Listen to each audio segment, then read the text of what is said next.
Welcome to Talk Tickers. We're here to give you the fast track on today's Hershey earnings call, first quarter 2025. That's right. We've boiled it down to what you really need to know. So let's jump right in. What's the big picture from Q1?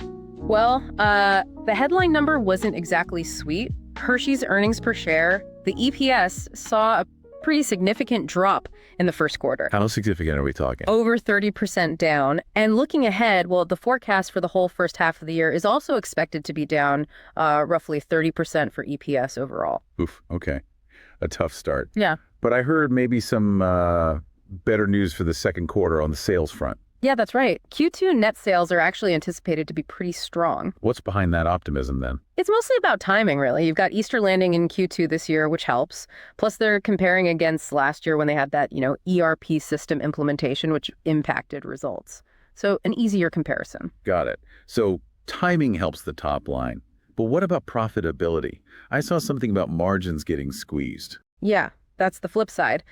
Despite those strong sales expectations for Q2, the gross margin is forecast to decrease pretty sharply, roughly 700 basis points. 700 basis points. Wow.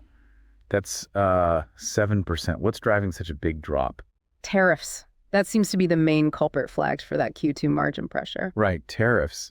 Feels like we're going to be talking a lot about those. Right. And are other costs rising too? Yes, definitely. They're also projecting SG&A expenses, that's selling, general, and admin costs, to go up meaningfully in the second quarter. Okay, why the jump in SG&A? It sounds like it's mainly due to higher marketing spend. They're planning to ramp that up compared to last year. So Q2 looks like strong sales, but pressured margins and higher spending.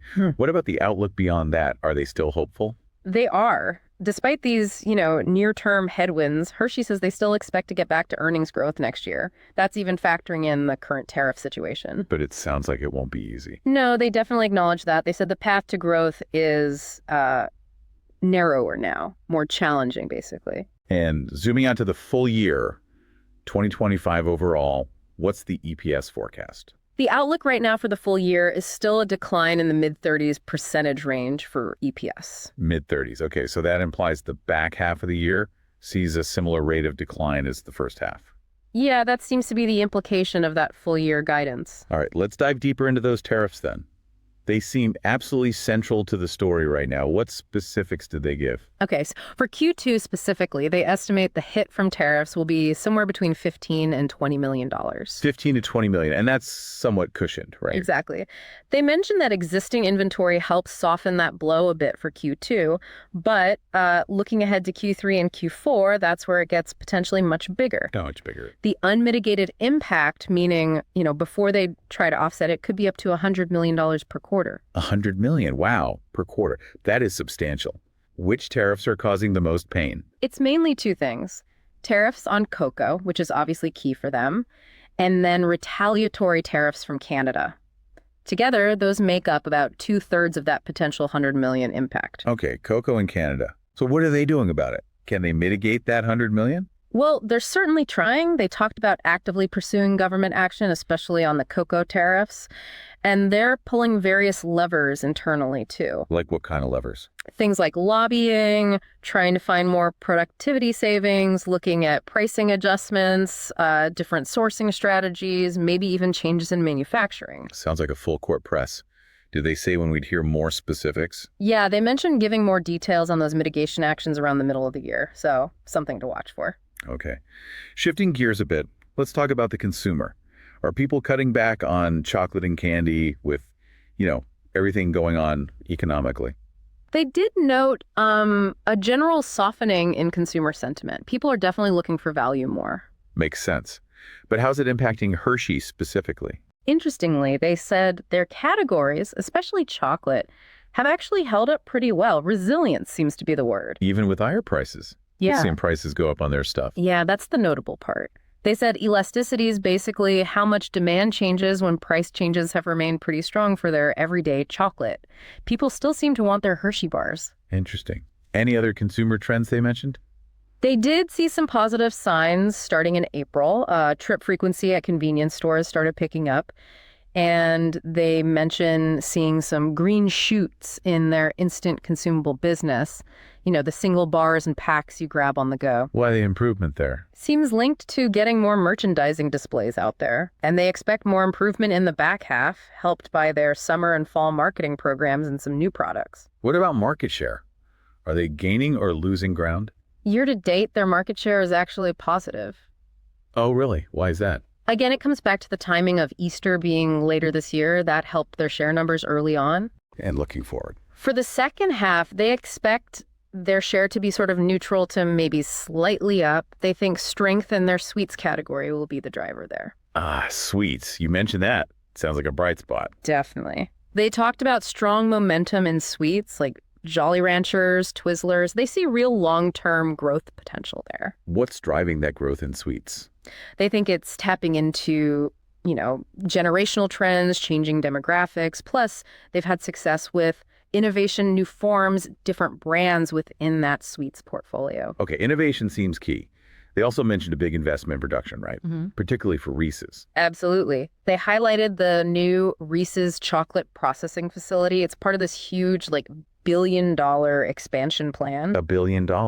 Yeah. What's the goal with that investment? It's all about making their supply chain more agile, more flexible, getting more vertical integration, and importantly, addressing past capacity constraints. They couldn't make enough stuff before. Apparently, yeah. Especially for seasonal items and for Reese's itself. So this expansion should really unlock more growth potential and let them innovate more freely. Now, speaking of Reese's innovation, wasn't there mention of something big coming? Yes, definitely. They teased a major innovation for Reese's planned for the fall. They actually said they think it could be the largest innovation ever for the Reese's brand. Wow, biggest ever. Any hints what it is?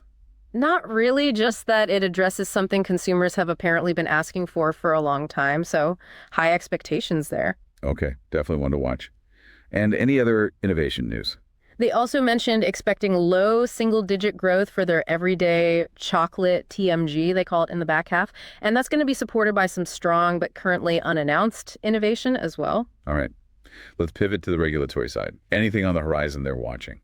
Like S&AP benefits. Yeah, they're monitoring potential restrictions on using S&AP benefits for candy purchases. Is that a big risk for them? They don't think so currently. They said only about 2% of S&AP purchases are actually candy.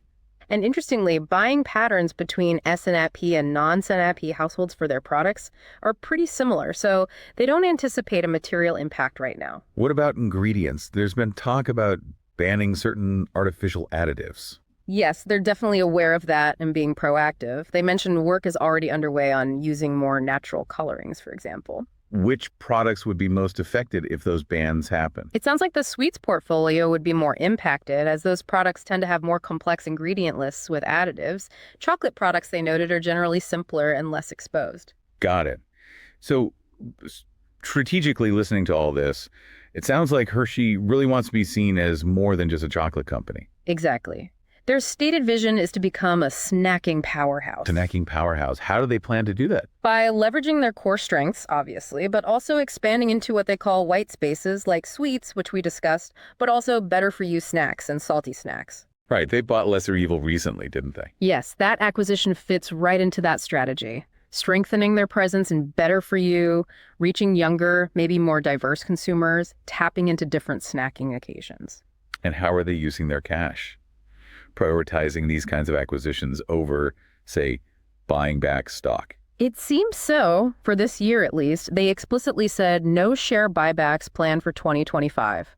The priority is M&A, like Lesser Evil. But buybacks aren't off the table forever. No, they stressed it remains part of their long-term capital allocation plan, just not the focus right now. And within salty snacks, anything else happening? I think I saw something of popcorn.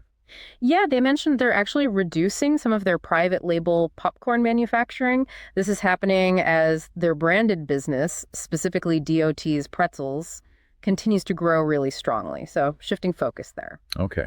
How about internationally? Any updates on how things are going outside North America? Actually, pretty well. They said international business performance was better than expected. Mm-hmm. Where specifically? Reese's saw strong growth internationally, driven by marketing and getting into more stores. Brazil had strong organic sales growth, helped by Easter timing again, and also innovation. The competitive situation there seems to be normalizing too. Any market share gains abroad? Yes, they mentioned gaining share in India, Brazil, and also in their spicy snack business down in Mexico. Good stuff. So we talked a lot about tariffs as a cost pressure. Are there other ways they're trying to manage costs generally? Yeah, it's not just about tariffs. They highlighted a more holistic approach. They have this ongoing transformation program focused on cost reduction across the board. What else besides cost cutting? Strategic pricing, obviously, and what they call revenue growth management, optimizing promotions, pack sizes, things like that. They specifically mentioned using price pack architecture. Meaning different sizes at different price points to offer value. Exactly, trying to give consumers options. And they feel their supply chain agility gives them an edge in actually executing these pricing and even reformulation strategies if needed. And are they prepared if cocoa prices stay super high, beyond just the tariff issue? They indicated they are. They have further mitigation levers they're ready to pull if cocoa costs remain elevated, though again, details are a bit sparse for now. Okay, let's try to pull this all together. From an investor's point of view, hearing this call, what are the main takeaways? Well, first, that big EPS decline in Q1 and the forecast for the full year, mid-30s% down, that really reflects the dual hit of higher input costs, especially cocoa, and those anticipated tariff headwinds. It's a tough year. Right. And Q2 is kind of a mixed bag. Yeah, you've got this expected strong top-line growth because of Easter timing and the easy comparison, but you really have to watch those gross margins getting squeezed by tariffs, plus the higher marketing spend hitting SG&A. But they still sound confident about the longer term. They do. That confidence in returning to earnings growth next year really hinges on a few things, though.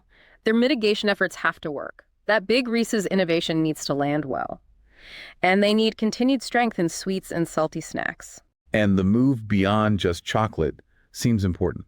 Yeah, that strategic focus on becoming a broader snacking powerhouse, pushing into better for you, it provides diversification. It gives them access to potentially new consumers and growth areas. And then finally, the regulatory piece. Just that they seem proactive, they're watching SNFP, they're working on ingredients ahead of potential regulations. It suggests they're trying to stay ahead of the curve, adapting to how things might change down the road. Excellent summary. Now let's shift to our This Is Not Financial Advice segment. Time for some outrageous but plausible trade ideas based on what we heard. Remember, everyone, this is purely for discussion and entertainment, not recommendations. What's idea number one? Okay, so given the huge focus on cocoa, the cost, the tariffs, the volatility one, let's call it outrageous idea, could be looking at companies trying to disrupt cocoa itself. Think maybe lab-grown cocoa or advanced plant-based alternatives. Whoa, okay. Lab-grown chocolate. That's definitely out there. Why is that plausible? Well, if traditional cocoa remains this volatile and expensive, Hershey and others might get really interested in finding alternatives. It's super long-term, highly speculative, obviously, but massive potential disruption if it ever works. It's a bet on continued problems with the traditional supply chain. Very speculative indeed. Okay, what's outrageous but plausible idea number two? All right, thinking about Hershey's push into being a snacking powerhouse, especially in salty and better for you, maybe look at companies that supply specialized ingredients, or perhaps more plausibly, innovative packaging solutions for the snack food industry. Packaging. How does that connect? Well, as Hershey expands into new snack types, healthier options, different formats, they'll need packaging that matches. Think sustainable materials, resealable pouches for salty snacks, portion control packs, things that appeal to those new consumer segments they're targeting. Success in those areas could drive demand for innovative packaging partners. Interesting. So a sort of picks and shovels play on their strategy. Kind of, yeah. It's a thematic play on their strategic direction, betting on the growth of the broader snapping ecosystem they want to be part of. Again, depends on their expansion success and whether they partner or do it in-house. Got it. Two definitely unconventional angles there. Absolutely. Remember, not advice, just food for thought. That wraps up our rapid breakdown of Hershey's first quarter earnings call. We've hit the key results, dug into those tariff challenges and how they might fight back, looked at consumer trends, innovation like that big Reese's launch, and even explored some wild ideas. Hopefully it gives you a sharper picture of what's going on with Hershey right now. It's definitely a challenging period, but lots of moving parts. What do you think about Hershey's path forward? Can they navigate these headwinds? Yeah. Let us know your thoughts. We're always diving deeper. Thanks for joining us on Talk Tickers.